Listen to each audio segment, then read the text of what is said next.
just who you are, what you do for a living. So we're taping now. Yeah, we're taping. Great. My name's Ted Clausen. I'm an artist. I live in Cambridge, Massachusetts. Oh, that's okay. Yeah. I do a number of different kinds of art. I do public artwork, public monuments, memorials, and sculptures. I do more private work that's about words. And all of the work that I do contains text. And text is a critical and central part of every work that I do. And most of the times the text is vernacular. So if I'm doing a memorial, instead of heroic words on the memorial, you will see vernacular words on the memorial. You will see words that are direct quotes from somebody talking about an everyday situation. So that's kind of what I do and where I live. And I'm Jay. Should I use my last name? If you want to. Jay Rogers. And I'm a craftsman, a woodworker, making boxes. That's all I make is boxes. And I also am a piano teacher. I teach adults how to play by ear, how to improvise and play by ear. One of the things that's interesting about being in a couple for as long as we have is that I feel totally allowed to say that when Jay says he just makes boxes, we need to correct this a little bit. And we need to correct it by saying two things, I think. One is that Jay makes sculptural boxes, but they're not just like square boxes, they're sculptural. And the other thing about them is that they open up in very unusual ways. They open in ways that you do not expect them to. They are a surprise and a delight. Sometimes they are serious and dark, but they are not a box. They're not a box that you've seen before. And that'll be the second video you do about me. About all my work. James boxes. Okay. So how long have you guys been together? This actually, it's great that we're getting together tonight because this is our 32nd anniversary. Today? Actually. Tonight. Oh, wow. All right. 32 years. That's pretty crazy. And I will tell you something that I think realized that after I. Oh yeah, I had. I thought, oh my God, that's our anniversary. Should we change? No, much better to be talking about ourselves. Thanks a lot for having us today. Yeah. No, of course. Much appreciated. Nice to have you here. Yeah. Well, I'm going to throw this one back at the two of you. Yeah. I know the camera is not on you, but I'm going to throw Alright. it back on you. When you hear somebody say 32 years together, what does that mean to you? I mean, right off the top, just what happens? Old people. Yeah, great. Yeah. Sean? Almost double my life. Yeah. Yes. That's right. And what else? Anything else come? Okay, like old. We're old. Old. Sagely. See, you might be throwing him a bone there. I kind of imagine like a guy who's like balding, he has a beer belly, you know, like tucked in shirt, you know, shorts up to like the knee level, you know, the belt really tight. You know, the wife is kind of, you know, hunched over and always kind of ragging on him, and she's kind of wearing like the floral print, you know, curly hair as well. Damn, I knew I should have put that dress on. Go ahead. What about you, Sean? Yeah, I mean, I think of I think of like experience. I kind of think of like the types of like just the factors that would go into like being able to stay together for 32 years, because that is a significant amount of time, you know.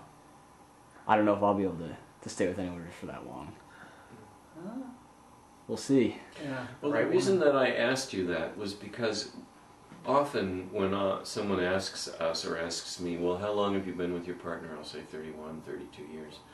And always there's a sort of double-edged reaction. One is, wow, just in relationships in general, that's amazing. But then there's also a little edge to it, which is, you're gay and you've been together for 32 years? There's somehow an expectation or a reality or something that gay people don't stay together that long. Maybe it's because there aren't kids involved, but often there are. I mean, sometimes there are. And what amazes me about it is that people are surprised, and it clearly creates a sense of whoa in them. I do not have this sense. I don't think, 32 years, whoa, that's like half of forever. It doesn't seem that way to me. It's more than half our lives. Oh, what does that mean? Just for the math, you know.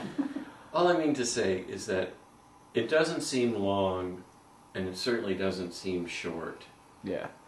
It seems like we're doing what we're doing. And I like it.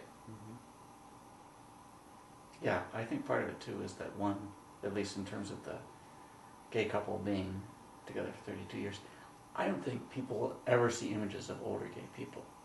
So, yeah, and particularly of older gay couples. So it's sort of it's something that's invisible in our culture. Gay people have been together for their lifetimes.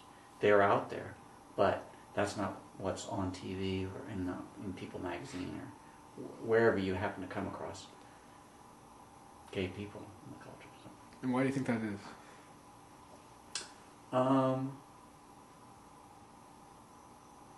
I think part of it is that, well, first of all, we're not interested in old people anyway, as a culture, you know. No glamour there. But also that it's only very recently that gay people were visible at all. And so the first thing you're going to focus on is the young, visible gay people. Those are the ones who've been leading the push to be out. And it's just going to take a while for the culture to assimilate that there are gay people of all ages and of all stripes, that kind of thing. I just think we're not there yet, even though the word gay is much more out there. We're still not there as a culture that we see the whole picture. Mm-hmm. And so you guys have been together for 32 years, but, you know, and we've had this discussion a bit at my house, you've decided that even though you have the ability to, you don't really want to get married in the legal sense. Do you want to explain that decision a little bit? Take it away. Oh, no, you.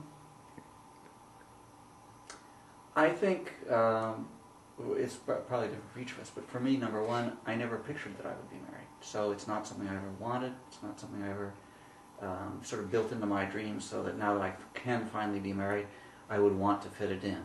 I sort of always assumed I would have a different path. So that's one. Number two,